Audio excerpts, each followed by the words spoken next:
Welcome. I thought I would show you what gratitude looks like. Does it look any different? But I am certainly feeling it, and this is a coded message to one individual that I want to share.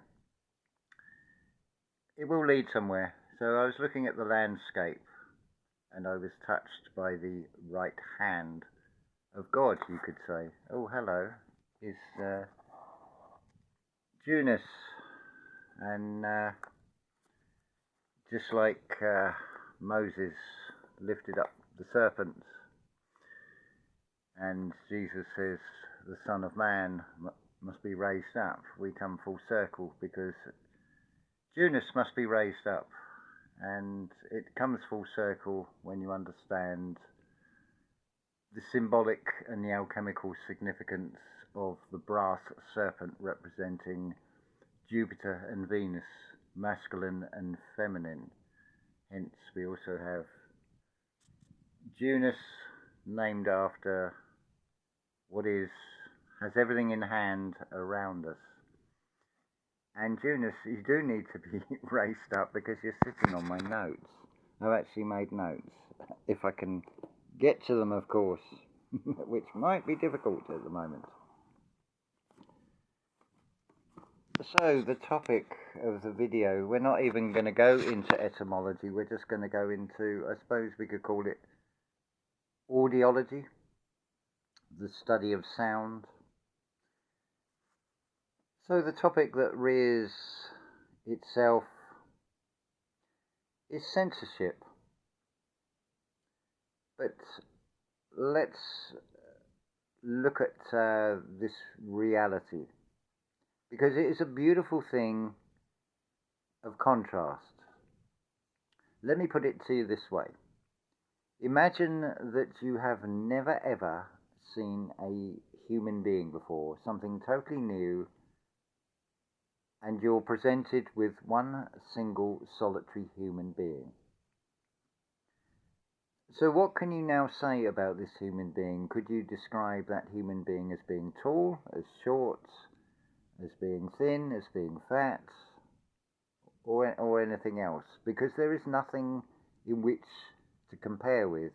In the same way, for me to describe to you what is above the sky is almost impossible because the words fail. Because there is nothing in this reality that I have found so far to compare it to. But let's look at where we can compare. So censorship. Just think about the word censorship. Sense, saw, ship. Well, if your senses are sore, the expression will be touching a nerve. And what is amazing, you have two scripts that are being played out in this external reality. One is the desensitization, the decensorship in such things as video games to quite graphic things, and it's not shocking at all, it's become normal. In the same way as some of these marches, which is just basically a blatant display of depravity. Effectively, what you've got that was played out in 1920s Berlin is now being played out 100 years later, and it is leading the way for the pendulum swing to play out to what was played in the 1930s, in the 2030s. Talking of repeat patterns, here's an amusing one that I would like to see played out. And that is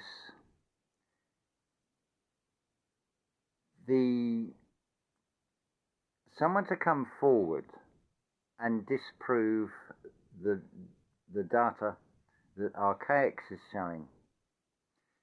Because what I feel will happen, and this is actually a prediction, that if anybody is stupid enough to take up that challenge, what you are going to get is the repeat of the story of the man who spent his entire life trying to disprove the existence of a soul, only upon his own death, his separation of spirit from matter, that there is a discrepancy of 2 pounds in the body weight. So he actually proved the existence of the soul though it may not appear in a physical form and it's something you can't point to, it's a deliberate pun as much as anything else. It adds weight to the proof that the soul does exist. So my question would be is, where am I going to put my isometric marker? So if we take what is shown in RKX 1.0, RKX 2.0, and now RKX 3.0, are we going to have those step forward that are going to be on the same intervals? So can I put my isometric marker down today and then backtrack, count the time back to when RKX 1.0 started and find its counterpart this sort of after I've placed that isometric marker? It would be an amusing thing to see. Anyway, the censorship. Let's just continue with that and the words. So, whilst on the one hand you have the desensitization through such things as horror and various video games, you'll notice on motor cars, most modern motor cars, and now seem to have all these sensors on the sides, on the rear, that are activated if you get too close to something. They have become hypersensitive, which if you consider, I've seen a couple of these video shorts. I think it was entitled something like When a Millennial Goes for a Job, and how easily they're offended by the most minute trivia. So you've got this double story to do with censorship and source senses, bearing in mind that the ship is a vessel and it's referring to the physical body. And look at how it is reflected in the material world, how the body in the terms of a car is now hypersensitive as well. But for the mind, it is about desensitizing you to some graphic and horrific things so they become like a new normal. It's just looking at the words, hearing the sound. So if we talk about the whole legal world, the justice system, it's a just ice system because it is just like ice in the fact that it is cold. Because it is always a story of punish the criminal. There is never any compassion of how did you get into this position, what drove you to go down this route, and I don't know, say hypothetically we're say turning to a life of crime to fund say a heroin addiction or something like that. Where is the compassion and the help rather than being treated like a criminal? Okay, if they've done something where they've caused harm, then there has to be a balance. I understand that. But the system is just ice. It's cold. And it is used by the system in many ways, not least financially. But that's a whole topic in itself. And through this hypersensitivity to everything, being offended to things, look at that word, off-ended.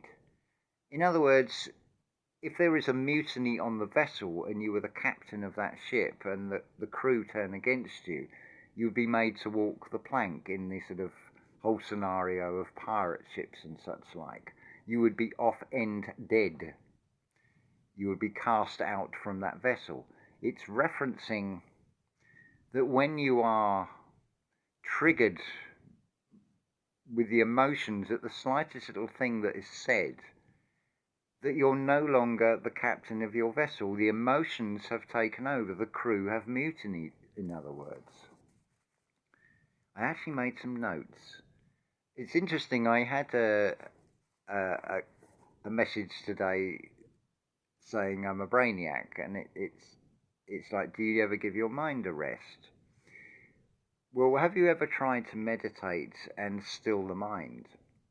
Rather, it is better and more beneficial to become the watcher, observing your own conscious mind and where it goes. It's a fascinating little journey. Because if you focus on trying to still the mind, your mind is going to be busy trying to stop the very thing that's... and it becomes circular. Anyway, what else have we got here? So the censorship. What is the real message?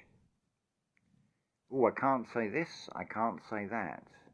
If I say this, I'll get a strike or get the channel taken away. What is it actually saying? It is saying in this reality it is all temporary, and it can just go just like that, in the same way that we can just expire. Spirit can separate from matter. Who knows the day? It could be tomorrow. It disappears just like that.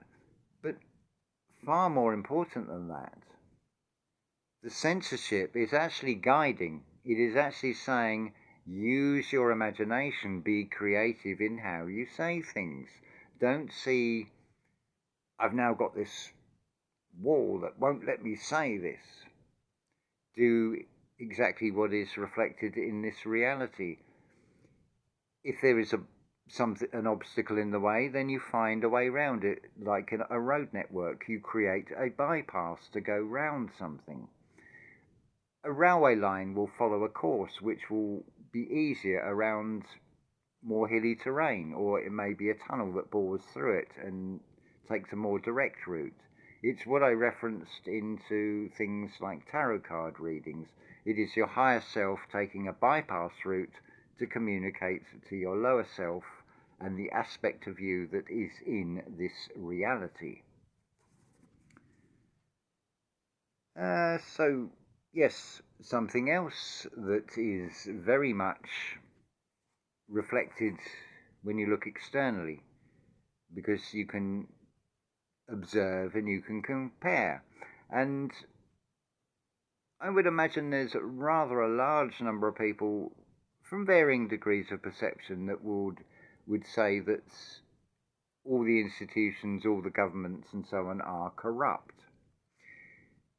And it is referred to as an inside job. So what is that reflecting? Consider now in the spiritual, the inside job, inside you.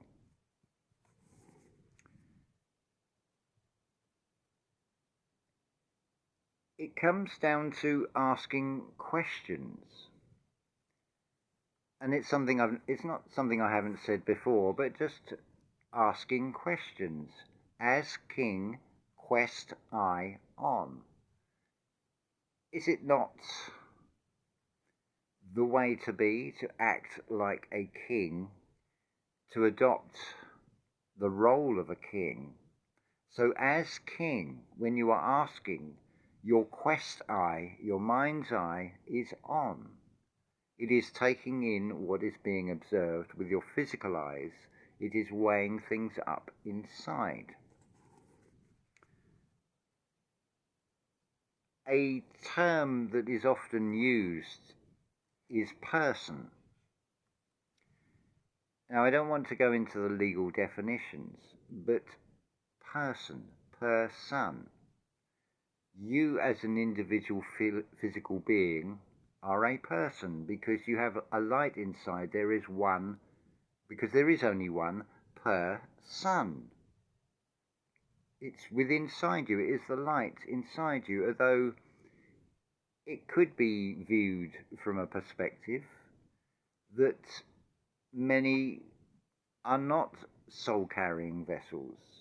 They are just background players, what you would call NPCs.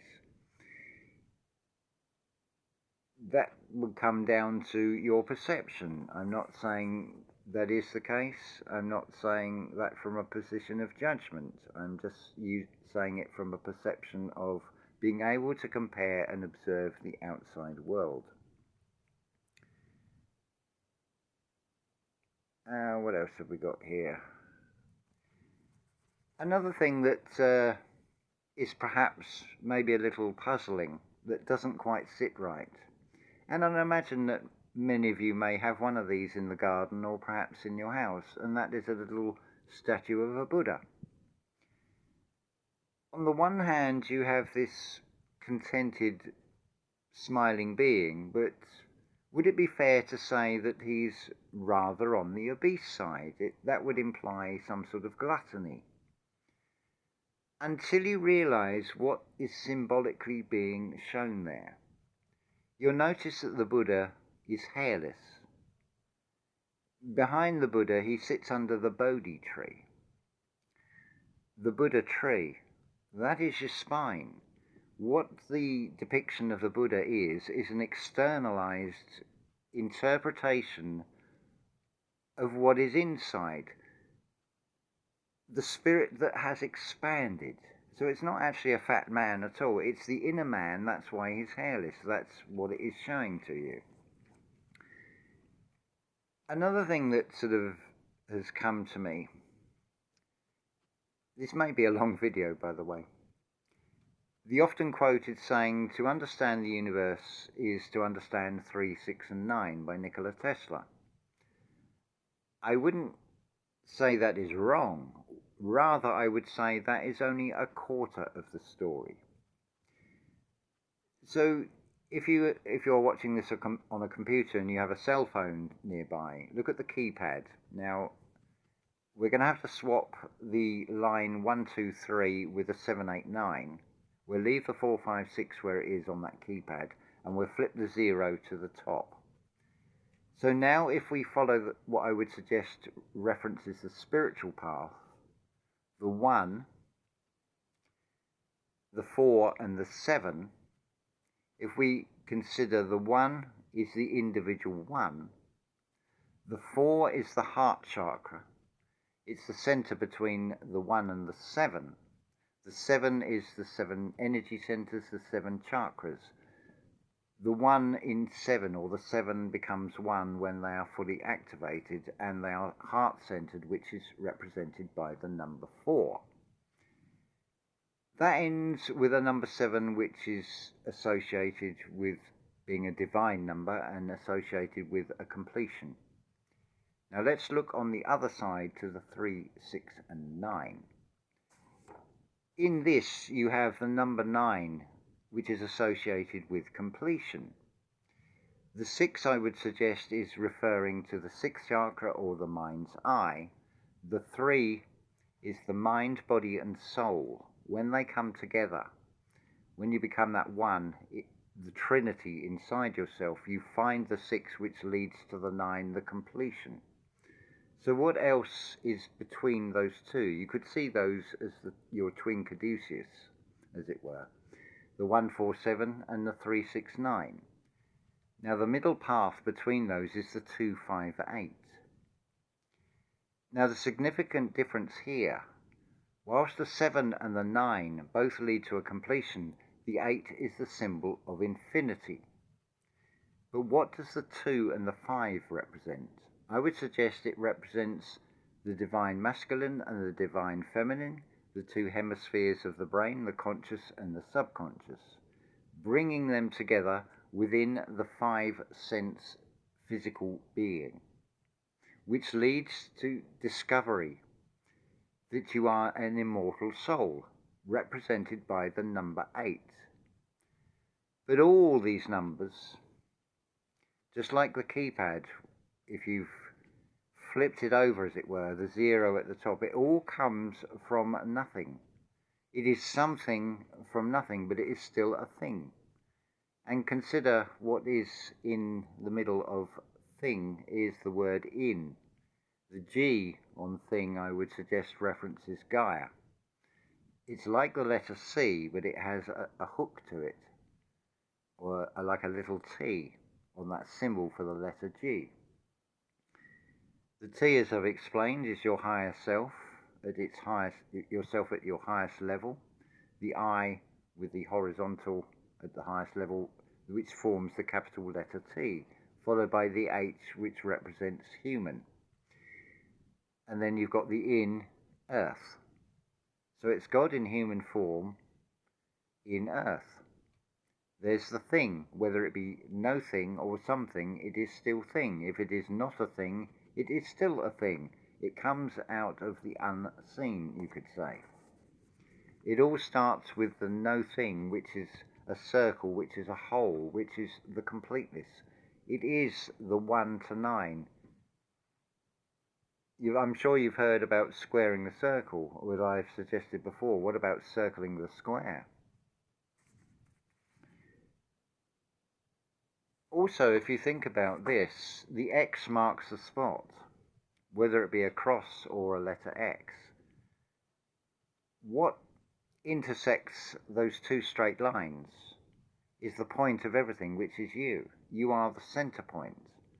Now, if you were to look at an aerial view of a pyramid, you would have those 4 points, and you would also have the center point, and you could draw the lines that form the X, or you could form the cross on that, because you're seeing from a higher perspective.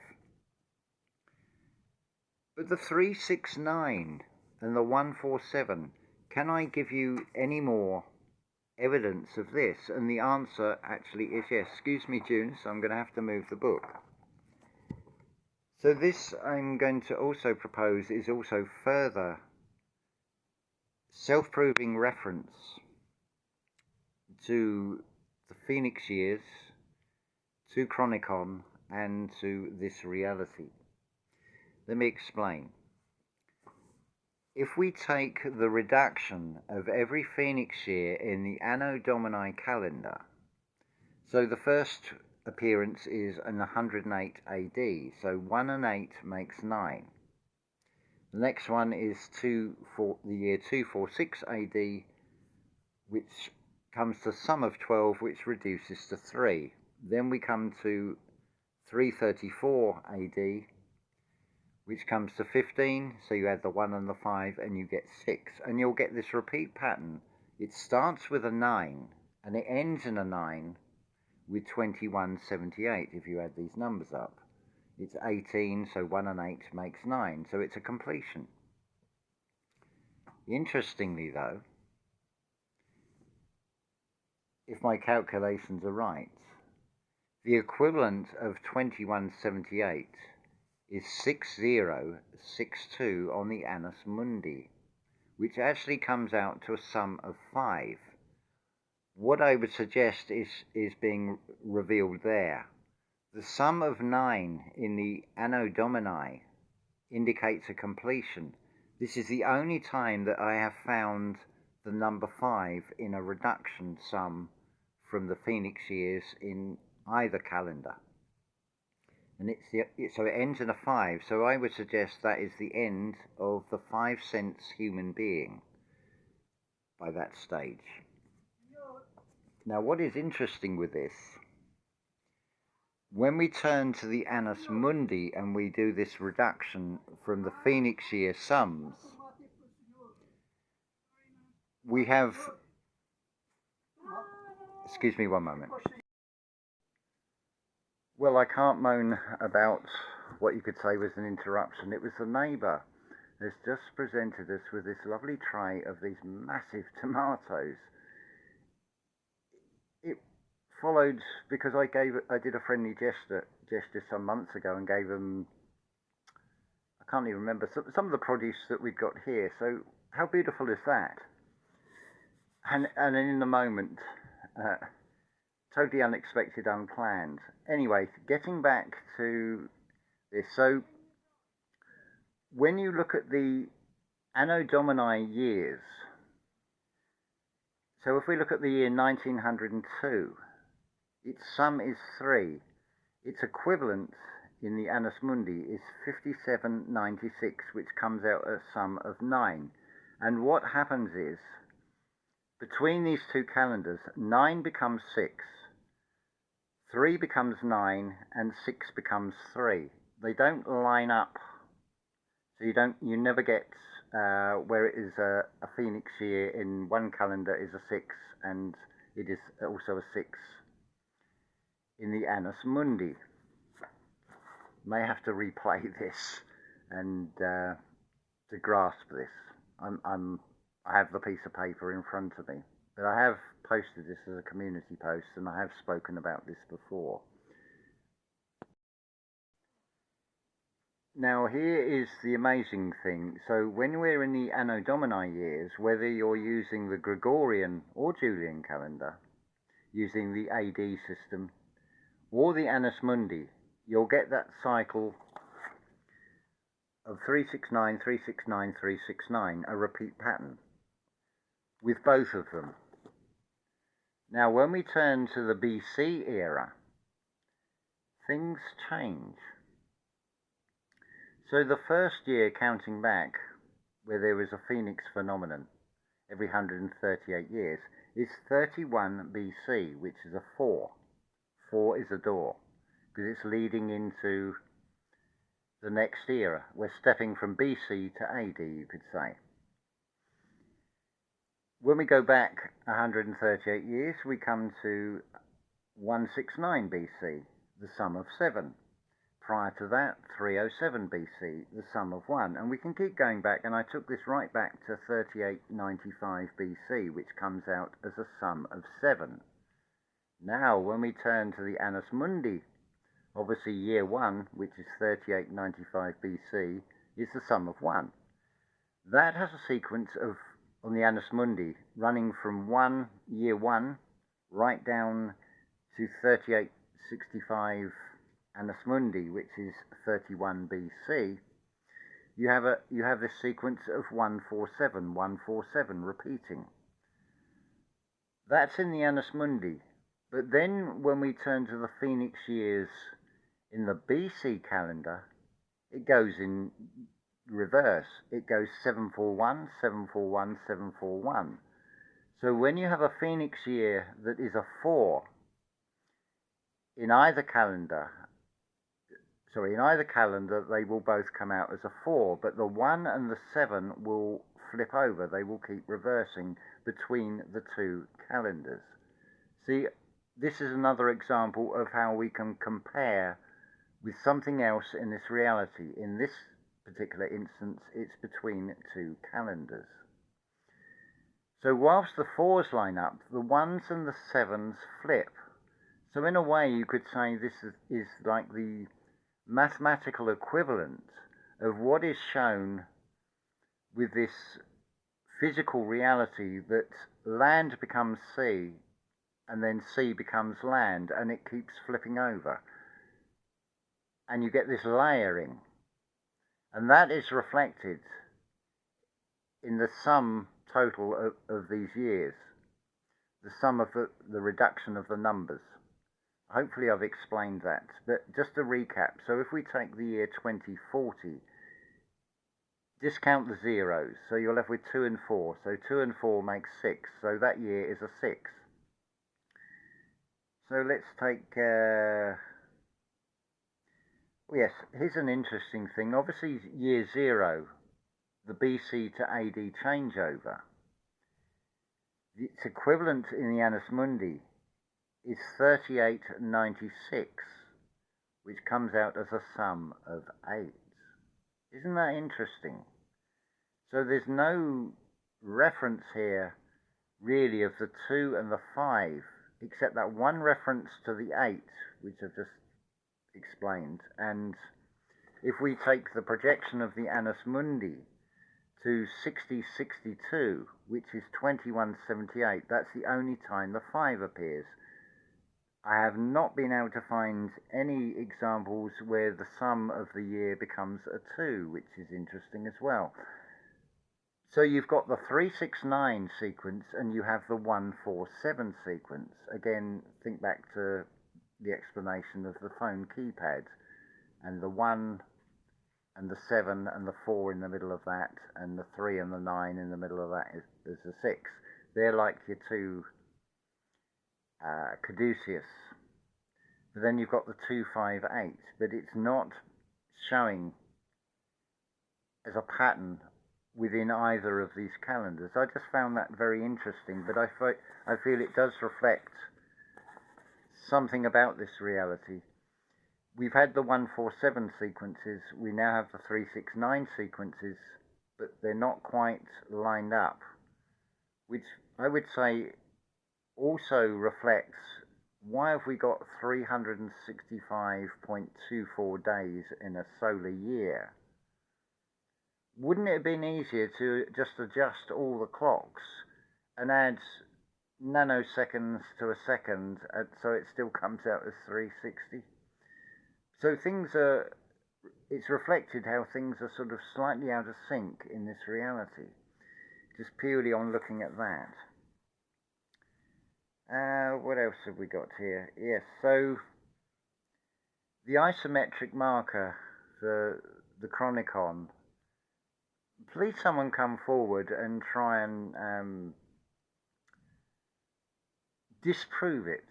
Because one, you'll see the repeat pattern of verifying the existence of a soul by someone who is trying to disprove its existence, the irony in that. And the same pattern will repeat with someone who tries to disprove Chronicon. But it's also another repeat in a way. It's like the bread and circus, shall we say. It will be amusing to watch because it will be like Christians against the lions. In the same way, and I would love Billy Carson to have a discussion with Ken Wheeler and explain how he is self-taught in cuneiform and give examples of such. I'm sure that would be like a repeat pattern of the Christians and the lions in the arena under the Roman thing. It would be a sort of verbal slaughter, shall we say. It would be carnage, and the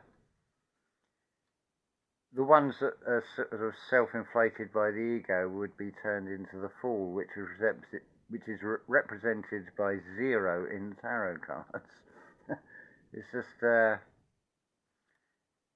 it would be painfully amusing in a way, because, but there again, if people want to go down these routes, then it either shows that their research is poor, or they are deliberately falsifying and just in it for the money and in for the fame or whatever kick they get out of it. Well, it doesn't need to be like that. That's when you've accumulated all this wealth, what are you going to do with it anyway, really?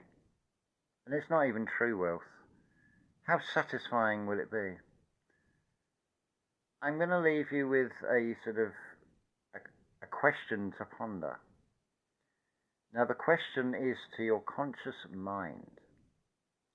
And I want you to consider your life story.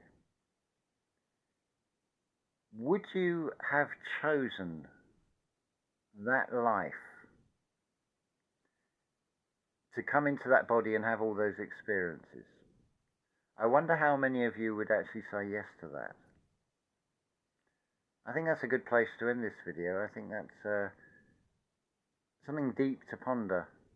Remember the expression going into the abyss, or where is the deep, when you've got to go deep inside yourself.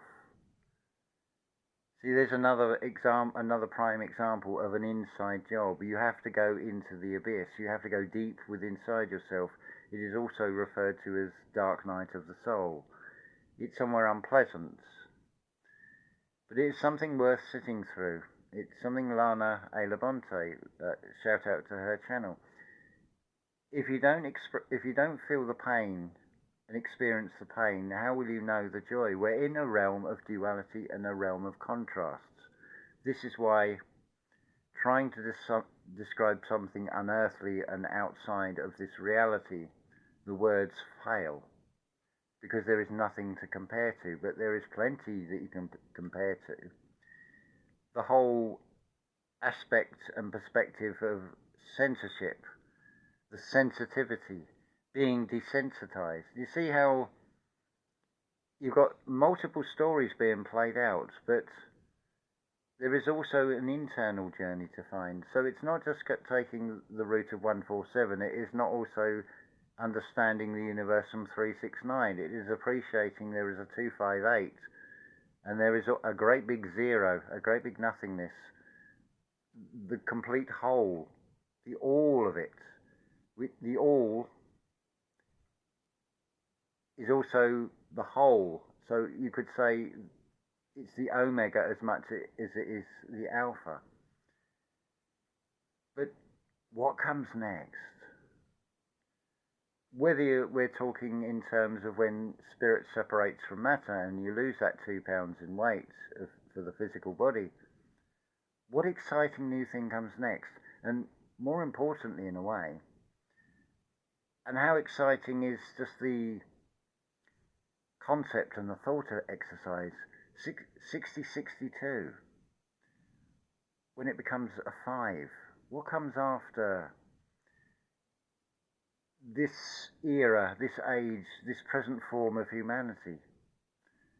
And even before we get to that, like this reality is subject to terms and conditions, consider the physical environment, that so-called junk DNA that's like,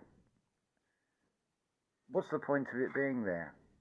Just because we can't see the point of it being there doesn't mean there isn't a re-sun for it. It could all change overnight, just as losing a YouTube channel or whatever, it can be gone just like that. But they're all things to reflect on, and who knows what is going to come first, the end of this channel or the end of this physical being? I really don't know. I would suspect it's more likely going to be the technology will have reached a point where it will change beyond recognition, in the same way if you think about the earliest days of technology, how that has changed. But I don't see it as anything evil. I see it as a wonderful thing, because it has given us a whole new interaction in this reality. As I said on the last video, how isolating would it feel if you had a very different perception of the world and you couldn't pick up on the thought wave and find others that are also seeing things in a similar way and finding that common ground between us? But again, that's an inside job. Find the common ground between the 147, the 258 and the 369. After all, the universe is U inverse. So what Tesla said about to understand the universe is to understand 369 is also referring to what is inside you. That, I feel, is a good place to stop. But do ponder that question. Would you have chosen this experience the way it has gone? How many of you can honestly answer yes to that one?